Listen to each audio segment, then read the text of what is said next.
13, 14 years old ako, ang oras ko mas ini-spend ko sa pagigitar. Sa Kenny Rogers may contest dati. Magsasubmit ka. May Walkman ako. Nasa kubeta ako.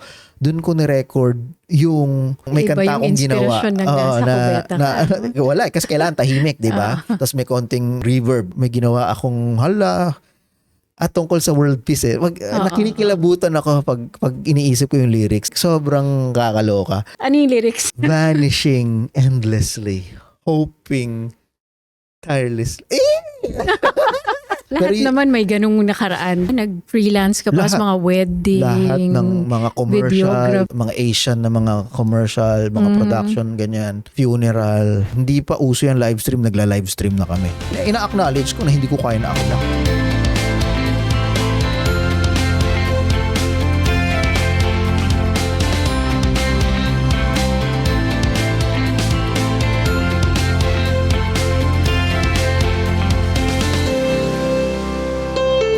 Magandang araw sa inyong lahat. Welcome to our podcast. At ang guest natin sa araw na ito ay ang founder ng Filipino TV. Walang iba kung hindi si Mr. Philbert Wong. Hi, Mr. Philbert Wong. Hi, Ma'am Cherry. Oo nga nakakailang medyo kasi palagi kaming magkatrabaho. Magkasama kami halos araw-araw. He's my boss. He's technically my boss dito sa Filipino TV. Hindi ba? No, but yun nga talaga yun. But he's not comfortable with titles and 'di ba may ganung parang you're not very comfortable with being showered with praise or having all these titles. Totoo. Kasi I think sa mundo ngayon, lalo na sa production, na pag naririnig natin yung mga salitang boss, gantong ganyan, sa production naman, ginagawa ko lahat. Heavily. Diba? So, pre-production, production, post-production, very heavily involved ako. And so may disconnect And in a good way, na parang hindi sa pilit ako.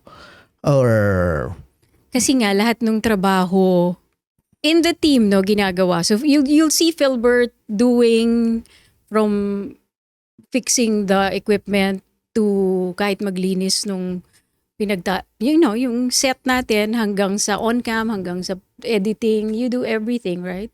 Tama. Yeah. And yun ay yung mga bagay naman na, again, na-enjoy ko. At natural sa akin. So, yun nga, kaya hindi ako big fan ng title, lalo na kung yun mismo, walang na-differentiate sa ginagawa mo o hindi mo ginagawa. Siguro, kasi nga sa industriyang to. Right. It's very different kasi from the Philippine setting. Sa Philippine setting, kapag bossing, subukan mong wag iparamdam sa kanya na bossing siya. It might be to your disadvantage as an employee. So, dapat pinaparamdam. That's a difference in how it is here in Canada. I'm sure those who have been working here, who have experienced working in the Philippines, feel the difference. And dito, you can treat your boss in the same level. You can talk to each other. Of course, there's that authority, pero you can talk to him like an equal. That is a very different model from how it is in the Philippines. But anyway, Filipino TV didn't start out this way. Na ito, madami na tayong content. By the way, Filipino TV has the largest repository of locally produced na ang key creatives are all Filipinos, di ba? Outside sa mga mainstream na Filipino channels, I guess. Obviously, kasi kung sa Pilipinas, then ang original Filipino content na, pinupush out na yung mga big networks to ay, malaki. Pero outside of the Philippines, I think tayo na. Even from the US? Oh yeah. I don't think merong Filipino na talagang local. Locally, oo. Kasi dito nanggagaling lahat ng key creatives, gamit, lahat concept, di ba?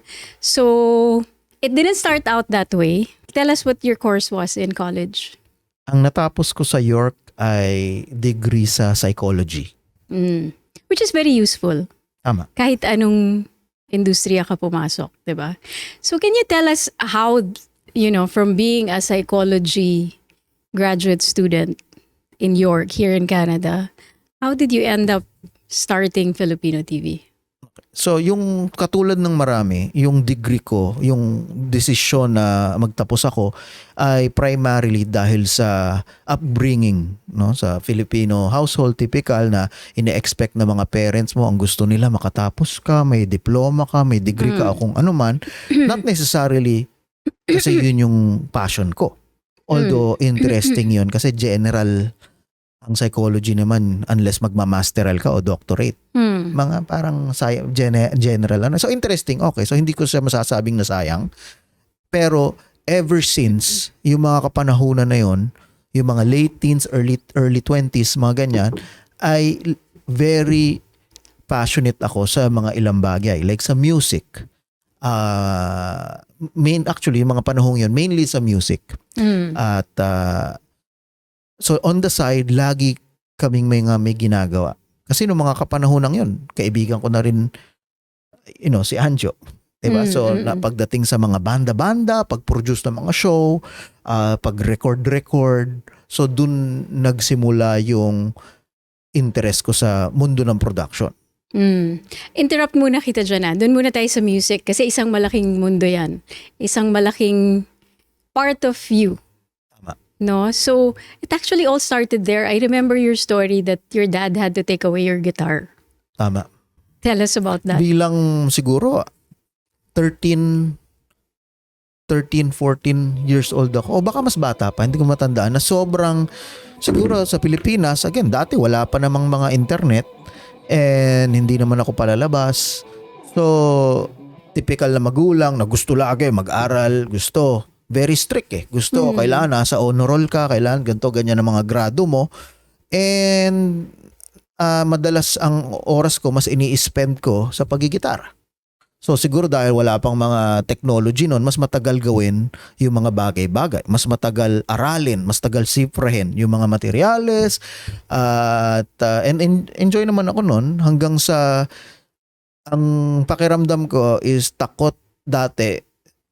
Typical siguro na mga parent no na naniniwala sila na walang kinabukasan sa musika. Na baaring yung mga colleagues niya, kasabayan niya na mga sineryoso masyado yung pagmumusika, walang para sa kanya is wala naman nangyari.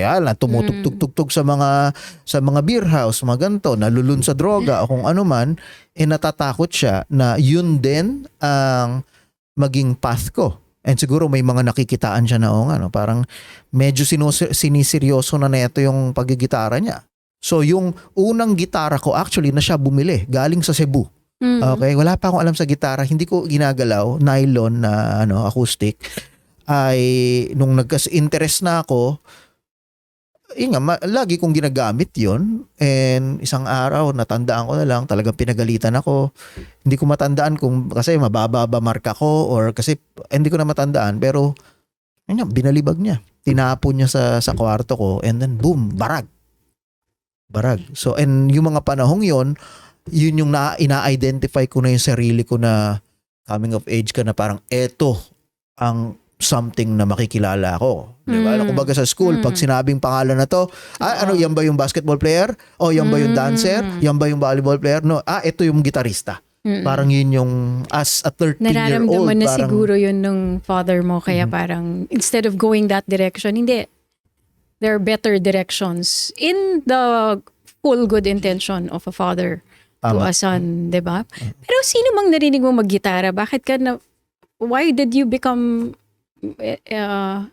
entranced, or why did you love playing the guitar? Did you see someone playing na natuwa ka? Kaming mga magpipinsan, nag-try kaming na magbanda. Na sa mga Christmas party, mga family. I guess, yung isa ko rin pinsan na sa Davao nakatiran, nung nagbakasyon siya, parang may tinuro siyang isang kanta. Tanda ko, Senti, Yano. Like sobrang one string, ganon. And nung na-complete yun, nung natutunan ko, parang doon na nagsimula na parang after nun, hanggang sa, meron ka ng isang buong kanta na kaya. Tapos yung mga pinsan mo naman sa mother side ko, yung nasa mga Manila or nag-try magbanda-banda hanggang sa doon nagsimula. Yun yung naging catalyst, yung nakabuo ka ng isang kanta na Ang amazing kasi yung dumikit siya eh. 'Di ba? Kasi you can try many other things. Pero parang, this is just one of the things that, many things that you've tried. One of the many that you've tried. Pero may isang didikit and you really kind of stuck to it. And from then, from your guitar loving days, then you became interested in audio. 'Di ba? Parang dun na plant yung seeds, dun nagsimula. and ang malaking bagay din doon, siguro mga early 90s, 'di ba? Ay yung mga music scene sa Pilipinas. So parang in a way, stepping stone ang pagbabanda kasi sa parang social acceptance, 'di ba? Ng social circle mo. So malaking tulong 'yon kasi ang mga banda na lumalabas noon parang sobrang influential, no? Na pag nagbabanda ka in a way parang merong, kasi hindi naman ako nagbabasketball. So in a way parang yung pagbabanda o yung pagiging marunong ng bagong kanta ng Eraserheads halimbawa o ng Teeth, mga ganyan ay Yeah, the 90s band scene, no? That was kind of the backdrop on when that happened. But that was the time you were in the Philippines. And then you moved here. Was that the time you were transplanted from fast the forward Philippines to Canada? siguro fast forward mga 3 years, 4 years doon ako nag-move dito. Oo. Okay, so maybe we can detour a little bit. We're talking about the journey on how you put up Filipino TV from that seed of loving playing the guitar. But then you went here, and how was that experience? How was it moving to Canada? Noong mga panahon dati, traumatic para sa akin. Wala pa mga social media, and kung 16 years old ka or hindi ko matandaan ilang taon ako noon, importante yung tropa, yung barkada. No? And ang tanging identity ko noon, I guess, ay ako, gitarista ako, nasa banda ako. So, and pagdating dito, wala eh. Hindi ko alam kung sino lang yung una mong mga magiging kaibigan. Ang priority mo ay mag-adapt sa Canada, not necessarily magbanda agad. O makahanap ng banda o makahanap ng mga Pilipinong kabanda o tropa. So mahirap. And naging refuge din siya in a way. Kasi yun ang maganda rin pag mayroong kang passion, whether flute yan o gitara o kung ano man. Kasi pwede kang, while waiting para sa tamang company, pwede mo namang i-improve yung sarili mo eh. So for the most part ng mga umpisa, ganun ginawa ko. So wala ka, okay, school naman, after school, wala ka pa mga obligasyon masyado, sure, part-time dito, ganyan. So practice ka lang. And again, I guess dati wala pa masyadong distraction din. So hindi katulad ngayon yung term nga, meron na doom scrolling, 'di ba? Na easily nasa TikTok ka, na magugulat ka na lang 2 oras, gumaganong-ganong ka lang sa mga walang katuturan. You think that's affecting people's process of mastery? May oo. Pero meron din naman na kung tama yung foundation nila, pwedeng mas mapabilis. It can help also.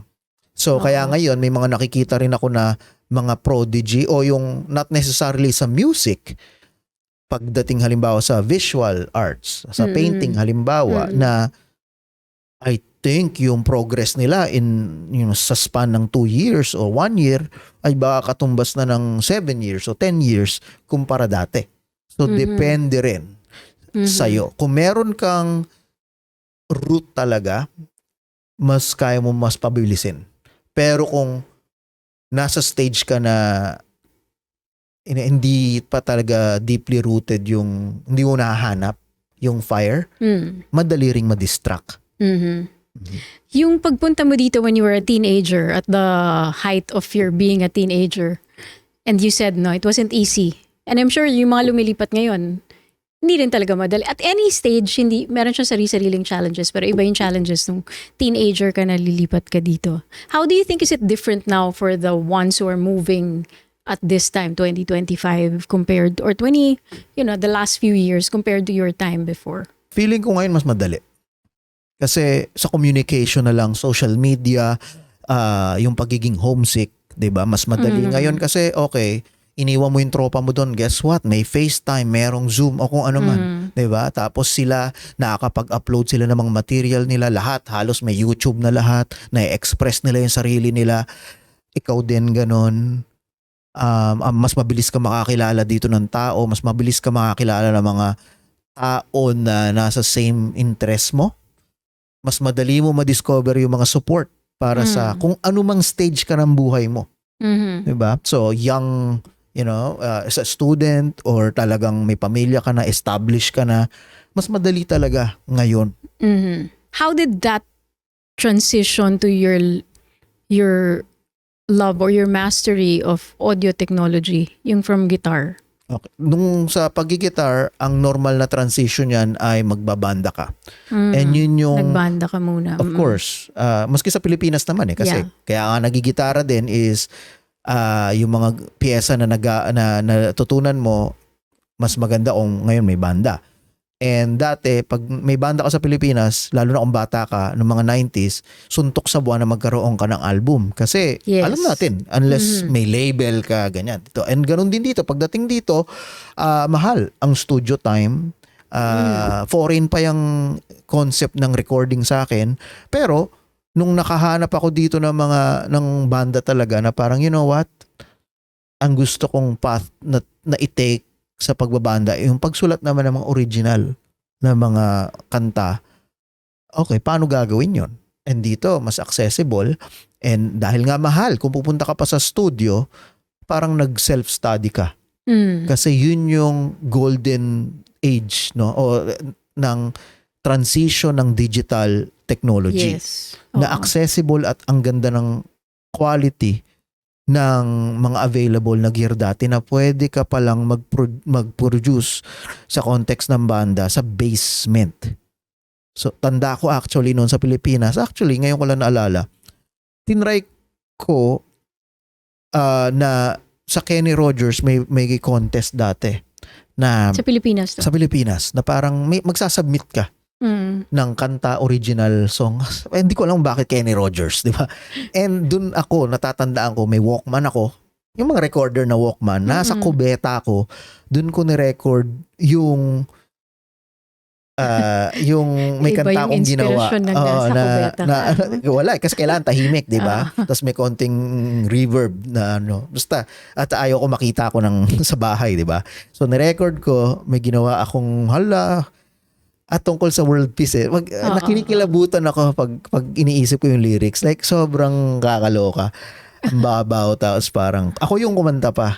Kinikilabutan ako ngayon pag ini-imagine ko yung tono at saka ano. Lahat naman may ganung nakaraan. Dapat, alam mo, hindi yan worth it kung wala kang kinikilabutang nakaraan. Either yung fashion sense mo, yung mga ginawa mo dati. Yun. Importante yun. O anyway, ano yung lyrics?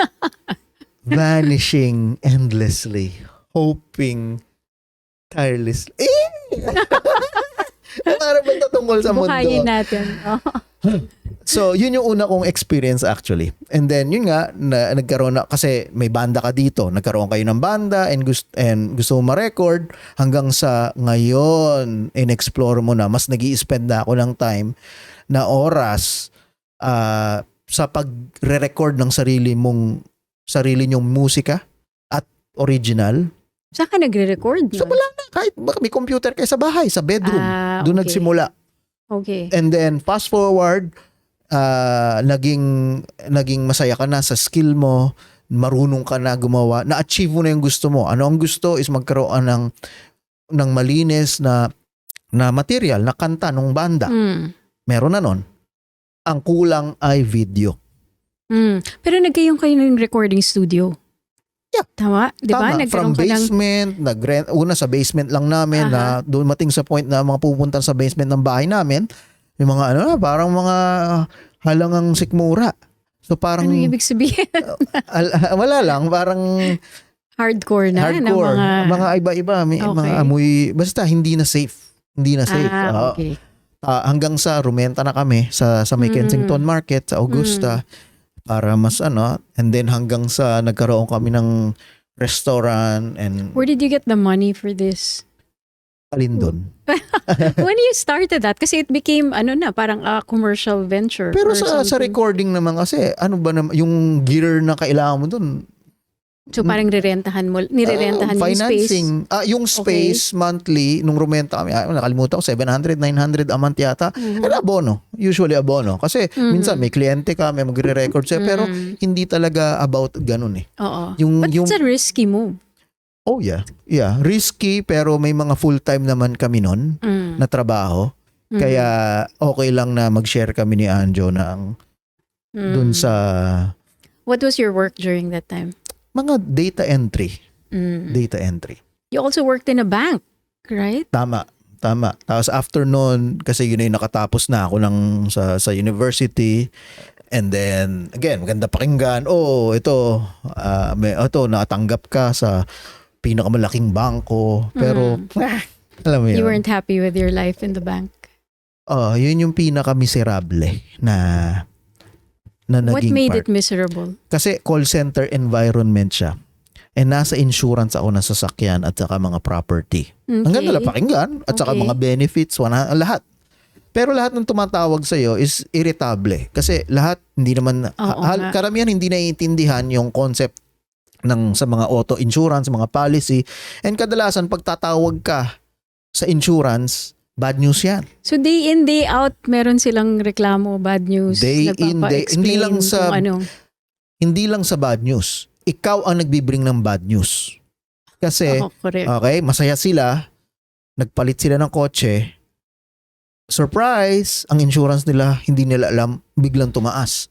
Or akala nila, may ginawa sila na parang Akala nila mumura covered. yung Okay. magmumura yung insurance nila, lalong tumaas. Kasi meron kang nadiskubre. Kasi, tinetrain ka na i-probe talaga yung mga kliyente para properly insured yung mga tao, yung mga driver sa household. And marami mga household, hindi nila dinedeclare halimbawa muna na yung meron silang anak na lalaki under 25 na meron na palang G2, ikaw na nag-investigate ka, may pinul ka mga report, nakita mo same yung address, so wala kang magagawa. Aha. So magugulat sila ganto, ganyan. And for the most part talaga, hindi pleasant na experience pag kausap mo ang insurance mo. Lalo na sa auto. And kaya nga pinag-aral pa kami noon kasi maraming mga jargon at saka mga technical, mga legal na mga concept na kung buwan na inaral namin yon, imagine mo na lang para mag-grasp yun ng tao. So talagang ang tendency ay hindi pleasant usually yung call experience. At saka talagang to the second naka-monitor. Tapos yung ganun robot ka talaga, yung pag-time in mo sa card mo to the second. Kailangan naka-monitor. Maski pumasok ka na maaga, hindi ka pwedeng mag-on agad sa phone mo. Kasi may papasok agad na tawag. So, yun lang, day in, day out, naka3 taon mahigit yata ako doon.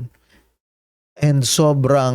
And on the side, you were doing the recording. Oo, meron kaming Parang pwesto that was sa Kensington. Yun yung parang naging anchor ko sa sanity. Oo. Na at least after... At saka ang layo nito 65 kilometers one way ang dinadrive ko. What? Oo. From your work to your studio in Kensington? Sa bahay.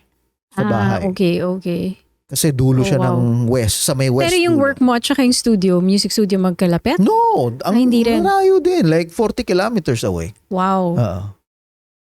Yun ang... Alam ko mahilig ka sa kotse, pero ganun ba yung drive? You said it wasn't a pleasant drive every day that you have to cover that whole 60 kilometers in and out of work. Yeah. Okay. And then what made you decide to leave the job and finally... na fire. Alam mo kasi, sa totoo lang, ang pinakamalaking weakness ko dati, maski pa sa Pilipinas, na tinanggap ko na until a few years back, yung pagiging late ko. Yun ang, kung for some reason hindi ako magising on time and ang hirap ko gisingin and maski gising na ako, ang hirap ko tumayo. So, maraming makaka-relate dyan.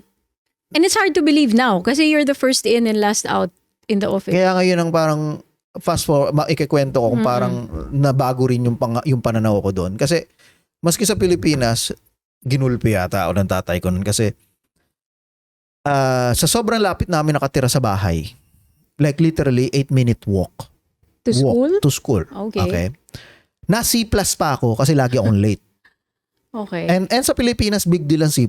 Para sa school namin, siguro baka iba-ibang school, Oo. ang C+ ay bagsak. Basta, Parang nakakahiya yan. bordering, ano yan, Bagsak 70 yun. pa, oo. And dahil doon, nawalan ako ng loyalty award pag graduation. Kasi maski kinder to high school, Kumbaga, tinapos yung mo. grades mo sana matalino ka, you were all acing it Parang except ganun. for the attendance. And hindi ka pwede maging honor kung may Oo. C+ ka. Parang ganun. Oo, Again, hindi ko ganun alam kung naman- ano sa ano. Ganun ang setup. ng And Pilipinas. ganun ako kagrabe na Dahil siguro lagi kang puyat. hindi. No. Again, nung mga kabataang yun, walang mga TikTok na Oo. aabutan ka. Tanda ko noon, wala, mga alas 10, alas 11, ganyan. Hindi. Wala kang ibang pwedeng gawin eh. Okay. Pupuan mo sa TV, wala namang palabas na interesado ka kasi puro balita, puro ano. Wala namang bold kasi wala kami nung scramble. Di ba? Ang pinaka ano na dati, bikini open. Kaya linggo naman yon. So hindi yon. Yun lang talaga ang weakness ko.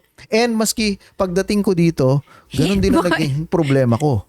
Na Sabi mo yun lang talaga weakness ko, hindi yung bikini open. Yung dun sumunod yung hindi magising ng ano. Oo. Okay. So, pagdating dito, ganun din ang nangyari sa data entry na trabaho ko. Okay. Again, So, nalilate inaamin ka. ko hindi ko gusto yung trabaho. Of course. Which makes it even more difficult. So, witness niyan si Anjo kasi siya nagpasok sa akin. Tapos, nga. Pabalita ko, like, he'll wake you up. He has to wake you up. Dahil hindi ka late. nagising. Tapos, etong finally, yung first na salaried job mo sa bangko nga, no? Na ang ganda pakinggan, proud na proud yung pag mga magulang mo magkikwentuhan, di ba? Oh, anak ko, sa ano yan? RBC, wow, ganun.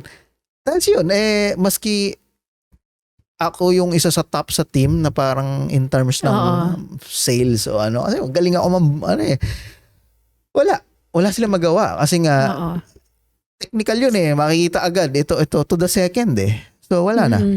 So parang tinanggap ko na yun na So they wala. let go of you because of Dahil doon. attendance. Mhm. Oo.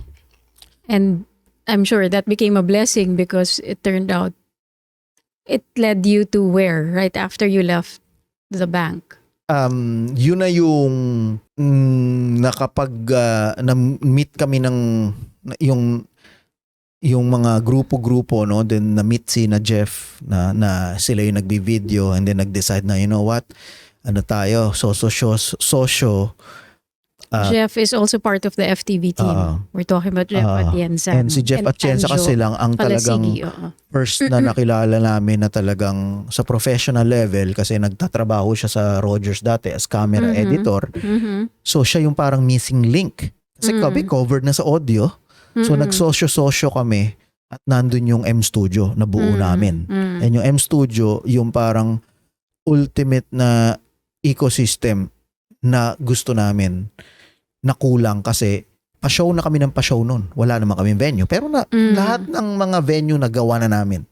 And then, pagdating nga sa mga recording, meron na kami. Yung performance ngayon, and yun yung kulang Pero ito yung banda nyo lang. Yung banda nyo pa lang yung naka-focus kayo. Hindi pa yung parang promoting other bands. Hindi. Ano na? For other bands na for talaga other to. bands na talaga. Okay. And then, yun M Studio. So, yun yung naging talagang full-time. Talaga na napakahirap. Kasi any business, restaurant business talaga siya technically. So, this is a restaurant with a recording studio. Tama. And video parang studio din. Oh, okay. Kasi nga, nandun na rin sina Jeff So, kung ano mang mga isushoot namin, hindi pa uso yung live stream, nagla-live stream na kami. Na puro musika ng banda. Mostly. Okay. And parang mga magazine show, so gumagawa si na Jeff ng mga kung ano man sa community. Anong outlet nun? Saan lumalabas? May YouTube na nun? Or? Yung sa unang dating version ng ng FTV, parang Mabuhay Channel pa nga dati. Doon, parang 30 minutes a week Parang ganon. But you were working na for Filipino TV then? No, hindi pa. Wala. Kinikerry lang nila. Parang nakausap lang na parang Okay. Paano ka napapasok ng Ethnic Channels Group? may time na parang hindi naging okay yung sa restaurant eh. So yung sosyo namin nag-fall apart. Naging iba-iba yung mga vision. And ang hirap kasi once na meron kang obligasyon, ang hirap sabihin na hindi, kailangan ng focus natin, ganito lang. Hindi nga kung talagang bleeding every month, 'di ba? Parang ang hirap eh. So maiiba yung vision ng tao, yung direksyon, magkakaroon ng disconnect talaga hanggang sa hindi na maganda, and then boom. Doon ako napilitan na parang oh my god, ngayon suddenly wala ng video. And then nahilig ako sa video, and then yun din yung time na tulad ng transition ng analog to digital nung audio, ganun din na nangyayari nun sa revolution sa video, kasi yung mga DSLR camera biglang wow, pwede nang magkaroon ng ganyang klase na video kasi pwede na mag-record ng video. So yung interest ko kasi naging accessible, kasi meron ako dati, nahilig ako sa amateur photography, meron ako yung mga maliliit na Canon, no? Na parang wow, pwede maggawa ng video na wow. 'Di ba? Na hindi mo na kailangan ng separate na video gear. So doon nagsimula hanggang sa naging syempre may video ka, i-edit mo, and then fast forward gawin mo yun ng gawin hanggang sa ang dami mo na rin nagawa. Nag-ano ka pa, 'di ba? Nag-freelance ka pa sa mga wedding, lahat ng mga commercial, mga Asian na mga commercial, mga production ganyan. Lahat 'yan. Lahat talaga, funeral, lahat talaga. Was it difficult to sustain, like to have an actual means of livelihood from that kind of freelance work with your music? Mahirap, also? kasi nung mga panahong yun, sa totoo lang, madami ka pang kakainin bigas eh. So baka yung mga panahon yun, feeling mo ang galing mo na, pero hindi eh. Kulang pa talaga. Kumbaga hindi kayong top level eh. Oh no. And ang daming competition pagdating sa maraming ganyan. enough na business na hindi naman nangangailangan ng ganun talagang klase ng services. Level. So merong parang niche din na parang okay, nag-thrive din ako. And then yung point na naging ang FTV ay yung gusto ko lang talaga na magtrabaho sa environment na may camera, na may ganto. So hanggang sa nag-volunteer ako para lang nandun ako kasi gusto ko eh. Walang sweldo dito sa Ethnic Channels. And walang hindi nga FTV, gusto ko lang nandun. So nagka-copy lang ako ng file, free lang, and baka mag-call in sick. Ganun lang. And then fast forward na-hire ako, pero hindi sa Filipino TV. Pero araw-araw. Para kung general lang. Hindi nga creative eh. General na copy, delete, rename, o Excel, mga ganyan. And then yun na rin yung time na nabibuild mo na yung skill set mo rin. And sa dami kong racket noon ay nag-freelance ako para sa ABS. No, na yung mga balita, okay? And daming trabaho, ganyan. And dun ko na feel na hindi enough. Etong after, kumbaga hindi na ako nasasatisfy na ito na naman 2-minute material dito, and then the following week may ganon. This was when you were contributing to ABS-CBN News. Oo. At yung mga iba pa nilang project na mga motion graphics, kasi bilis ko na nahilig din ako sa mga motion graphics na yan. So mas mabilis pa ako magtrabaho kaysa sa Pilipinas, pinapadala nila doon. Lalo kung may mga event dito, syempre may mga di ba? Mga promo material, mga creative. So yun yung parang crossroad ko na ito okay na kinikita ko dito actually sa ABS. Ang dami kasi puro nga mga project, no? Ganon. Or isusugal ko ba to na i-transform yung FTV, kasi naging close na ako eh. Naging close na ako sa Ethnic noon eh, 'di ba? Na nagustuhan na nila ako. And medyo nalaman ko na rin yung mga inner workings, ano ba ang dito ba ako sa ABS na ang ganda pakinggan, yung ego mo na may badge ako eh, 'di ba? Tapos ganoon. Mga artista, mga ganyan, lahat ng mga passes sa mga event, automatic 'yan. Meron kaming coverage dyan. And easy money. Mm. So, or, eto, na may stigma, Ipapanganak mo. Oh. kasi nga, ang mga Pilipino, ang masa, ang gusto lagi, mainstream. Diba? So, parang mamatahin ka pag mga nasa, ano ka lang, mga local community. Oo. Pero, ikaw yung in control. Parang ikaw yung mag-iisip ng content. May potential na ganon. So, yun yung pinili ko. Yun yung sinugal ko na path. And then, since nga okay yung relationship, na-convince ko na, you know what, instead na bayad dito sa Viva ng tens of thousands, i-overhaul natin. Okay? Na local content ang gawin natin. Doon tayo sa local mag-focus. And ako lang mag-isa nun. So kung ano lang yung capacity ko, pero ang dami ko nagawa. Bigyan lang natin sila ng konting context because Ethnic Channels Group carries channels from different parts of the world. And we distribute it in North America. Buong mundo. Sa- Pero Filipino TV lang talaga yung pagmamay-ari. So the rest ay parang signal transport lang. Like signal transport. Associated Press o kung ano man. Hindi sa atin. Wala. Kumbaga, Oo. ginagamit lang yung facility. Pero ang Filipino TV ay 100% owned. This was before you came in? They already had it? Oo. Pero completely yung content ay naka-loop lang na mga Yung mga canned from the Philippines. From Viva. Yung mga old, like 40, 50-year-old movies nina Rene Requestas. Lahat yan, mga nina Dolphy. Paulit-ulit lang. Ganun lang. Nung na-figure out ko nga yung kumbaga paano yung takbo. And yung importance nga na nagtiwala na siya. May tiwala na sa'yo. Na nakita nila yung I guess yung drive mo. May nakita silang potential. And step by step, dun na overhaul. Hindi kagaya agad nung ngayon na 100% talagang ginagawa natin. Siyempre dati nagsimula, ano lang. A few hours of content. Oo, a week, ganito. Oo. And then the rest, kumbaga inallocate ko lang yung budget na instead na 100%, etong mga random na mga classic films na to, why not? Okay, i-allocate natin a few thousand. Halimbawa, bibili tayo galing sa Pilipinas. Yung mga balita nila doon, o ganto. Pero, lagi may local. And Mag-produce tayo ng sarili natin. So it became a hybrid. Tama. And then, ang nangyari na lang ay, okay, ngayon yung capacity na mag-produce na versus isa, naging dalawa. Tapos nagdagdag ng tao. Ang goal ko lagi is mas scale. Kasi nga, na-gets ko na yung limit ng capacity ko. And para sa vision ko nga dati na, o kung ano yung ngayon, ina-acknowledge ko na hindi ko kaya na ako lang.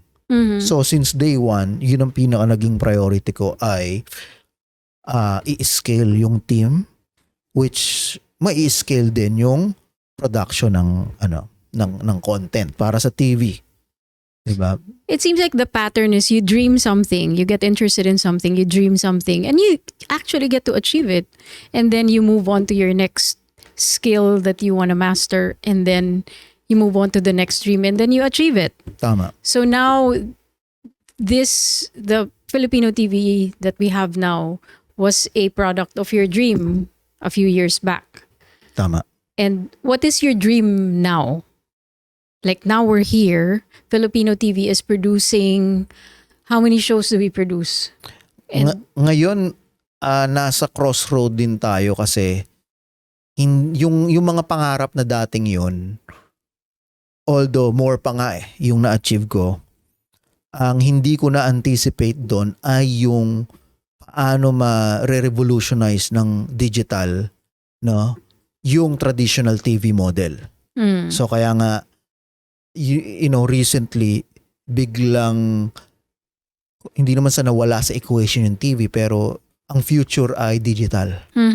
Hindi yung TV format. And then for the longest time, ang nahasa ako ay kung ay yung para sa TV side. 'Di ba? So parang balancing act siya. So yun yung parang curveball. Yeah, in a way it's more challenging for people from the traditional television to pivot into digital or to fully incorporate themselves into the digital platform dahil merong kang kinasanayan na from the traditional platform na minsan ang hirap iwanan. You have certain standards, for example, na hindi naman kailangan sa digital for it to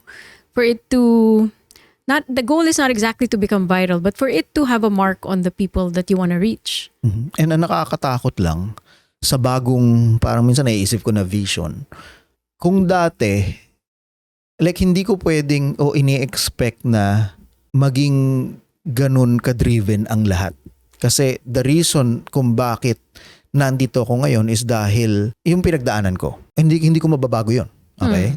So, kaya day in, day out, eto yung tumatakbo sa utak ko. Eto yung namamanifest ko. Kung wala sa equation yung digital, okay lang. Pero yung future kasi, kaya ako sinabi natatakot ako din ay nakikita ko kumbaga lagi kong nire-reverse engineer Kung ano yung makikita ko nagwo-work, yun ang mangyayari. And ang mahirap ay ang nakikita ko magwo-work ay kailangan, I think, ay itatrato ng lahat kung gaano ako ka-desperate dati yung drive nila para sa storytelling sa pag-create ng content.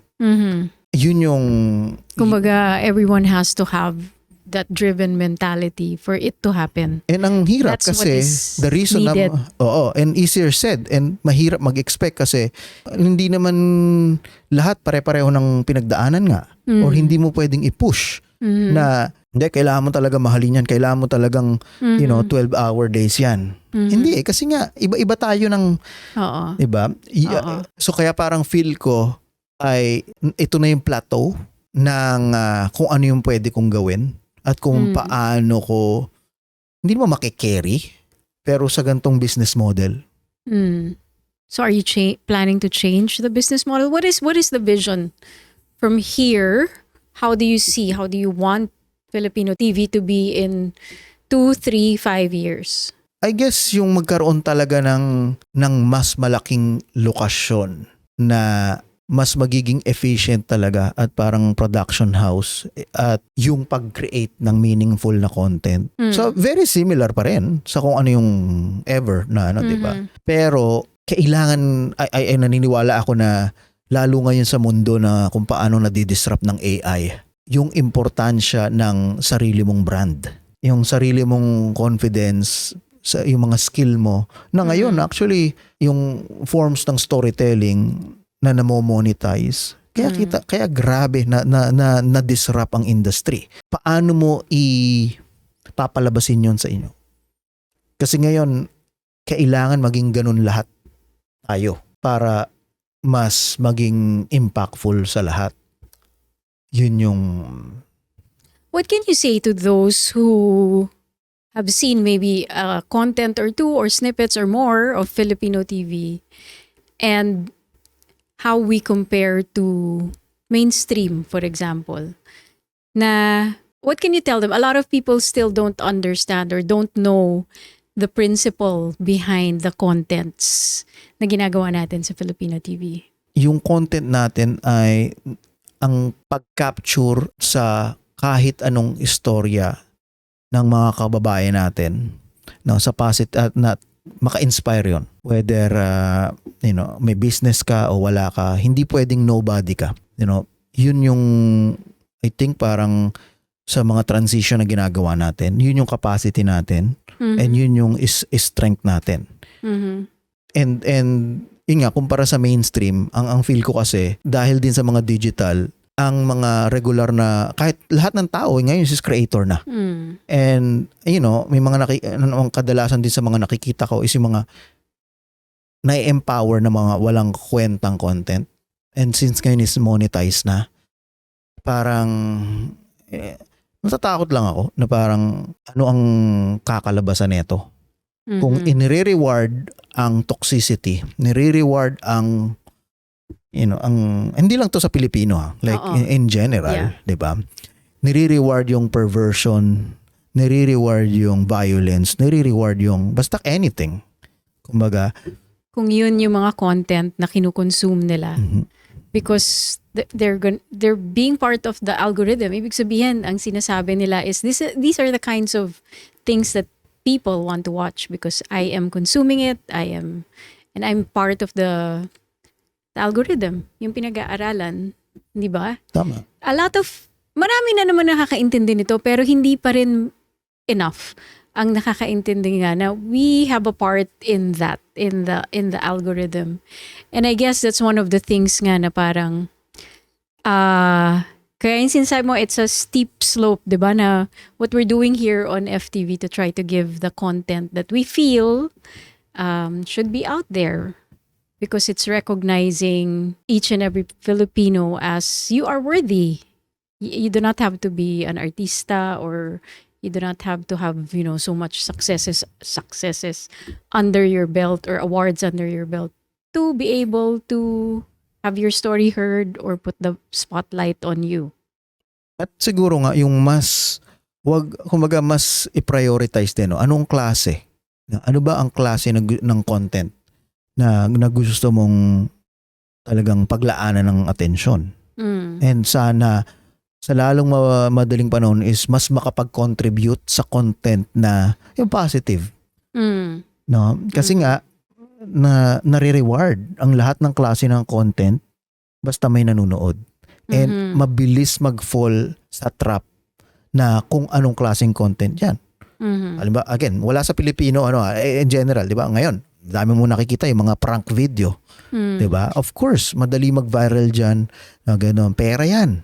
At hindi lang likes ngayon. Ang pinag-uusapan natin doon, hindi lang a matter of ego nila kasi gusto nila, nakikita nila, meron silang 1 million views. It translates to money. So kanina lang, pinapakita ko, yung prank na ito, yung phone, itatap ko sa phone mo tapos biglang kung wari, may play ako dito, kung wari nag-Apple Pay ka sa akin. Parang gano'n. Tapos ting ding $100. Tapos may camera siya. Ang dami nang gumagawa niyan. So ngayon, anong nangyari? Sa Eatons, nagsuntukan. Kasi nagalit yung isa. Ano, bakit mo kinuhanan? Again, prank. Pero yan yung Are these the kinds of content that we want? No, exactly. Pero ang daming variation yan. No, na monetize talaga kasi nga may again, lalo na pagdating sa mga kababaihan, 'di ba? Yung mga tinatawag na mga minsan sa murang edad pa talaga, mga alam mo na ito ay para sa kumbaga sex sales, kumbaga, no, na may pera, US dollar. So ikukumpara mo sa isang artist na baka ang content niya ay pag-sculpt ng clay. Diba? Walang view yun. Diba? Hindi naman sa wala. Pero ang dali ngayon maligaw ng landas. Lalo na, siguro hindi naman sa nagmamalinis ako. Kung ako is nasa ganun ding klase ng mindset at edad, yung mga bata, I wouldn't know better. Like baka ganun din ang ginawa ko. And ang kaibahan ay dati siguro, wala namang involved na yung mga pagkakamali mo ay mas madali kang matuto. Ngayon, dahil nga reward, ang hirap malaman na pagkakamali. O maski mali, anong gagawin mo nga? May pinapaaral ka. Anong gagawin mo? Gusto mo tumulong sa magulang mo. So why not? Mag-Viva Max ka na lang. Alam mo yan? Or gumawa ka ng sarili mo. Ang dami ngayon na mga kanya, na-realize na, you know what? Hindi pala kailangan mag-Viva Max ako para kumita. Pwede kong gawa ng sarili ko. Ako na lang sarili ko. Kami ng shota ko. Soft porn. Diba? Or yung mga softcore na lang. And million. US naman binigyan pa dollar. natin sila na idea? O pwede pala yun. No, too late na. Kasi talagang ang dami nang gumagawa. And yan ang nakakatakot. Kasi lagi nating sinasabi na Pilipino, unfortunately, ang isa sa mga kulelat pagdating sa yung mga world sa academics, nakakahiya. Pero yun ang fact, 'di ba? And paano ang mga bagong generation natin? 'Di ba na nakakatakot. So hoping everything we're doing now, or your vision for Filipino TV and everything you're doing for the next generation of content consumers, yun ang kind of goal mo? Yes, through collaboration with syempre nagsisimula yan sa local. And ang maganda dyan sa local is maski local yan, parang wildfire. No? Kasi kung lahat ay nagising na, you know what? Maganda pala tong material na nagawa natin. Then sila rin i-upload nila yan, makikita ng iba ganon. So mas mabilis kumalat. And we're having our wins on Filipino TV. Little wins here and there. So we also want to thank those who appreciate the kind of thing that we do here, the kind of vision that we have, the difficult choices that we make. Each of us, our team is comprised of 7 people who choose to be here because we believe in that vision. We gave up, just like Philbert no gave up certain or traded certain things to be able to be part of this vision. But before we let you go, what's one thing that even the maybe your closest friends or your family don't know about you? Is there anything? Ako, Meron delikado ka bang yan. kinatagong buhay? I don't think so. I think You're an open book. kasi sa nature din ng mga ginagawa, mga podcast, alam mo, Oo, mga ganyan. lumalabas. Like lahat naman yung mga hindi pwede sabihin, na yan, hindi pwede. What do you do for fun? Family, nasa stage ako na yun na yun, na habang mga bata, like kasama sila, mga maliliit na bagay, yun yung yun yung enjoy. Your pinaka-passionate thing now, ano yung pinaka parang, ito talaga yung pinaka-gusto mo ngayon? Sa Is it cars? Is it, I don't know, still music? Is it creating, editing, shooting, thinking of concepts, yeah, I think directing? lahat naman yan. Oo. So yung pakikipag-usap, yung mga impromptu na mga natatransform mo, yung mga impromptu na hiram na saglit sa mga kababayan natin dito to something na na para magugulat sila na what? In 1 hour na binigay ko sa'yo, wow, ganyan na naging istorya. Yun yung parang fulfilling, Very rewarding for you. rewarding. Kasi parang, Gilbert's talking about like the shoot. Sometimes he'll go out and shoots someone. We'll do features, no? Na isang oras with a person and then we create it into a content. yeah, like for Na- example, yung eto lang nung Sunday, 'di ba, nung nagkaroon lang ng sa Toronto Zoo yung walk, no, para sa mga nabiktima nung sa Lapu-Lapu sa Vancouver.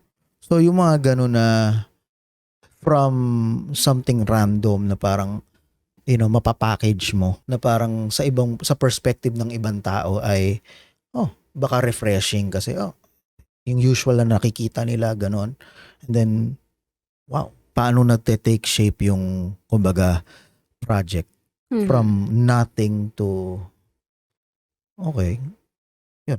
Okay, and your parting message? Ano ba? Well, they're going to see a lot of you in Filipino TV, but most of the time, he's the one behind the camera. So almost every content that you see on Filipino TV, Philbert has a hand in that. Either, ikaw nag-edit, ikaw nag-shoot, ikaw nag-isip, o nagtulong mag-isip nun. So there's a lot of your handprint is really on everything in Filipino TV. But like maybe for creators, those who are thinking or those like every Filipino in Canada, what do you think, if you have a message for them? Kailangan nyo talaga ngayon, lalo na ngayon na hanapin yung magi-spark sa curiosity nyo, sa creativity nyo. Kasi kung wala yon, hindi kayo magiging unique. And nakita natin ngayon yung mga pagdating sa AI, lalo na tayo mga nasa creative field, no? Oh my goodness. Yung video generation, yung i-look up nyo yung sa Google, yung Flow, VO3. And wala pang 1 week na nakalabas yan. At like, madidisrupt talaga ang buong industry sa lahat ng level. Whether ikaw yung nasa baba ka ng food chain hanggang sa ikaw ay nasa pinakataas na director, writer, cinematographer. Alam natin yan pagdating sa writing, 'di ba? Yung mga chat GPT ganyan kung paano na disrupt ang mundo. Lahat ngayon is writer. Quality. Lahat ngayon is pwede maging author, lahat yan. And kung hindi nyo mahahanap sa lalong madaling panahon yung something na unique, then ang AI at mga future version nito ay magwo-work against you at para sa elimination ng posisyon mo o ng relevance mo, ng trabaho mo o ng lahat. So, inevitable, medyo grim yung message, pero eto lang ang way, which is nga yung mahanap nyo talaga kung ano yung unique sa inyo, kung ano yung magagawa mo gracefully ng walang kapalit na pera, na walang kapalit na views at matiyatsagaan, hindi nga tiyaga yun. Mhm. Kasi kung hindi mo mahanap yun, wala ka. Mapapalitan kang parang bula. Mhm. And unfortunately, yan ang papunta. Mhm. So either gamitin mo for you para ma-empower ka o hindi. Ironic nga kasi ang mga AI ginawa para tulungang mag-create ang mga tao. Hindi ka writer dahil sa AI, Mhm. guess what? Naging author ka na. Tulungan ka mag-create. Okay? Hindi ka artist dahil sa AI. Wow, ang ganda ng prompt mo, nakapag-create ka ng picture na maganda. Okay? And yung desensitize ka na. Lahat ginagawa yan and wala ng soul. Mhm. So, ironic na ang papatay sa 99% na trabaho ng mga creative ay AI. So, But we can rise above it. kailangan mong i-redefine talaga yung creative, Mhm. which is kailangan mo Your own distinct mark. tama. Mhm. Ayun ang mahirap para sa lahat. And on that note, I'd like to thank you, your inspiring journey, and all of those messages that we can use as creators. Kasi you do have that vision. So we wanted to tap into that and let people know about what we can do as creators. So again, thank you very much, Philbert. And that wraps up our episode for today. We'll see you again next week.